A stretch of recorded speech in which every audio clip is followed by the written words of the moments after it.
let's play a little game. Imagine that you're a child, again, lying on the floor, staring at the ceiling, wondering what's beyond. What is out there, really? You have no bills, no responsibilities, no deadlines to meet, and all you can do is wonder. What's out there? What does Earth look like from space? How small do we look? Are we even important? Like, who the hell are we, right? So the beautiful thing about it is that we don't have to imagine it anymore, because missions like Artemis 2, which is going on right now actually, is making that question real again. And somehow looking away from Earth might be exactly what helps us see it more clearly. All right, welcome to episode 33 of the Main Lore podcast. I am your host, Laura, and today we're discussing what it means to look back at Earth with a sense of wonder, hope, and the magic of perspective. So, if you're not aware, Artemis 2 is part of NASA's Return to the Moon mission. It is the largest rocket that NASA has created ever, so that's pretty exciting. It took off, I think, a few days ago, and it will be out there for a little bit over a week. So the mission is sending astronauts around the moon and back to Earth. So they won't necessarily be landing on the moon this time around. They're just orbiting it, right? They're doing some prepping, some testing to see how things go. So the actual landing of the moon mission will take place in 2028. So look out for that. For the first time in decades, humans will travel that far again, because it did happen back in the 60s. And most people don't remember it. Some people believe that it never happened. So whatever you fall on the spectrum, hey, the whole point is that right now there are people in space traveling towards the moon. And they'll be able to look back at Earth from a distance that most of us will never physically get to experience. The funny thing is that when I first joined the Navy, about a year in, when I became a U.S. citizen, I remember going to my commander and he called me in to congratulate me and said, "What do you want to do in the Navy?" And the first thing I blurted out was, "I want to become a pilot so that I could be an astronaut." And oh my God, the look on his face was absolutely, I guess he was surprised, but I just went for the highest thing. And so he went silent for a minute, and I don't think he was expecting that. There are hundreds of careers in the Navy. I could have told him admin or intel or IT, supply, engineering, whatever. But becoming a pilot, one of the hardest jobs that you can get into because of all the training and everything, he asked me, "Are you sure that you're ready to do all that hard work?" So, of course, I said, yes, absolutely. And he hesitated a little bit, but he's like, "You know what? If this is what you want, I will fully support you," which I appreciated from him at the time. He probably didn't think I was gonna make it that far anyway, but he was supportive. I was planning to go to officer school and start my journey. That was my goal the minute I joined. But I remember about a month later, here I am on top of a folding chair, looking through stuff in my closet, getting ready to go out that Friday night. And of course, as clumsy as I am, that chair just ended up folding on me. I ended up sitting on it. My wrist, unfortunately, ended up inside the folding chair. It looked like a little pretzel, and that was the end of it. I ended up in therapy, physical therapy for about 2 years, and by then I had to pick another career. So that's how I ended up becoming a CT. So yeah, no officer school for me. But everything else after that seemed less challenging. And my suggestion to you is that it's easier to reach for the highest dream possible. And in my case, it was becoming an astronaut. And just working your way down until you find the perfect fit for you, which we could talk about this all day. But now back to the topic. So when you think about it, in astronaut terms, there's actually a phenomenon called the overview effect. And it's been reported that astronauts who've seen Earth from space, they say that something profound happens when you're out there. When they come back, they feel profoundly changed with a new perspective on what Earth truly means to them. And it's exactly what it sounds like when you see the whole planet at once. It looks like this floating, small, fragile globe, glowing quietly in the dark as it rotates around the sun. So fun fact, okay, if you're wondering, how do we end up not falling off the Earth. By the way, this is why a lot of people think that the Earth is flat, because if it's round, how are we not, falling off the Earth? But here's the answer. The sun's gravity is what holds the Earth in its orbit, which prevents it from flying off into space, flying off to who knows where, because the Earth has this molten iron core in the middle. Now, gravity exists on Earth because this massive dense core attracts all objects to the center of the Earth. So it's like a gravitational pull that keeps all objects, all things going towards the middle of the Earth. So no matter where you are in the world, it doesn't matter because everything is going towards the middle. And it's the Earth's immense mass that creates this fundamental force pulling everything towards the ground, right? So that gravitational pull is what's keeping us grounded. Hopefully I'm explaining it okay, but that is essentially the gist of it.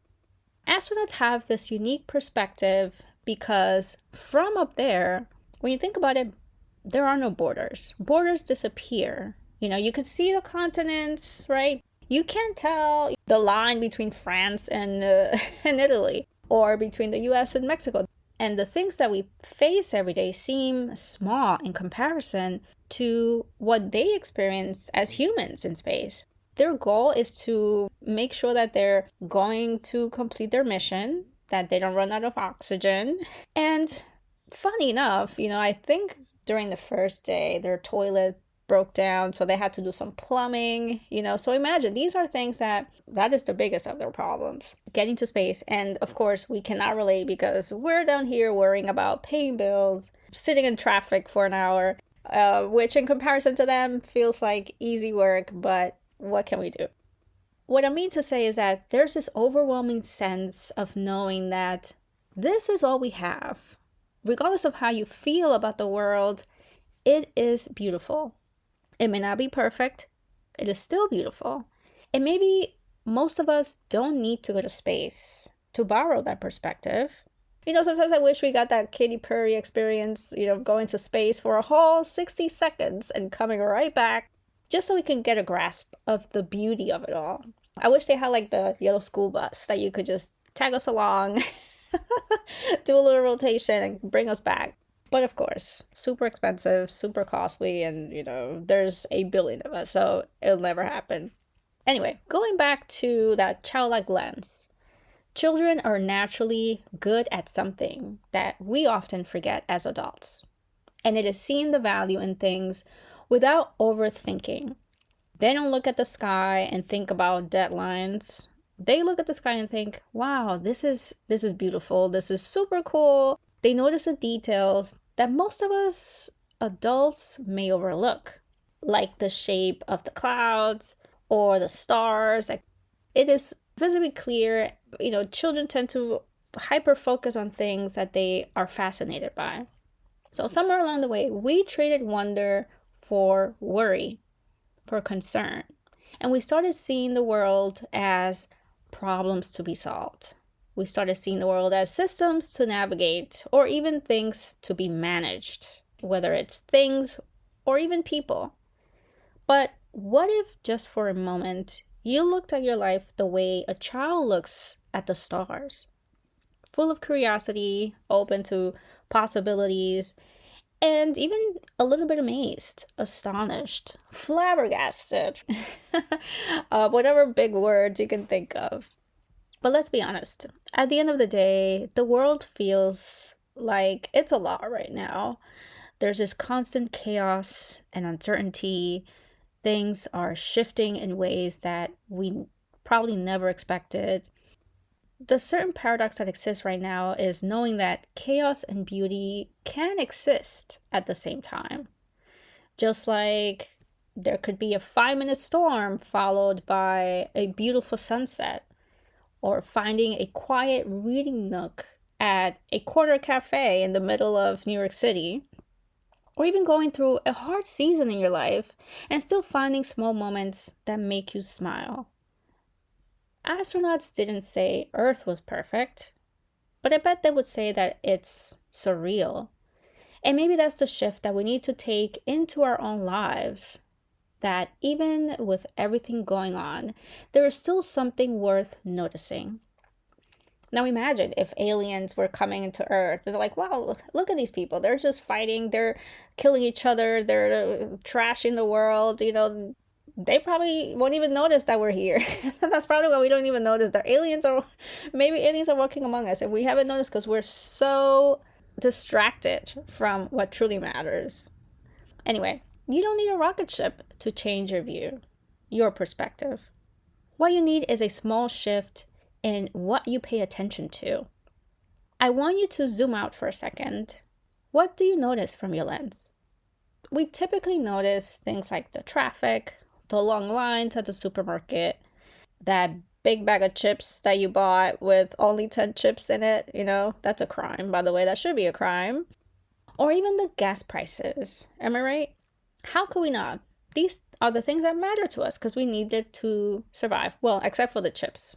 But then go ahead and zoom back in and look at what the universe wants you to notice. And it may look like the way the light hits your room every morning, or how gravity pulls you to the ground, which gives you the pleasure of touching grass. Even the way birds sit by the window, having these long conversations, and I know they do that for me, they're probably wondering why I don't have a bird feeder. What's my problem? But anyway, I won't even think about it. These are your Earth from space moments that we often overlook. And they may be tiny, but they're powerful. The beauty in being able to view the world from the outside is that it helps us to remember what truly matters. So Victor Glover, he's one of the astronauts on Artemis 2, right? He's on that mission right now. And he said something perfectly this week. He said that we are essentially on our own mission on Earth, floating in space and living on a spaceship of our own. Think about that. That's quite profound. And he also mentioned how from up there, we are all one people. We're all Homo sapiens, and we all look like one thing. So no matter where we're from, we're all the same. There's no distinction. You cannot tell someone from Asia from someone from the Western world. Yet here we are, killing each other, starving each other, ruining the world and other people because of ego and pride. So instead, why not show up for each other? Do small acts of kindness. Create intimate moments of connection that don't make headlines. These are the things that truly matter.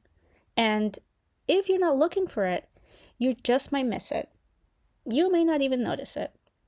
By the way, did you know that because astronauts can't tell whether or not it's day or night?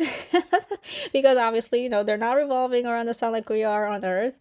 So NASA play these songs to wake them up, I'm assuming. Instead of jet lag, they may have rocket lag. And so they try to maintain, I guess, a sense of normality for them by playing these songs every day.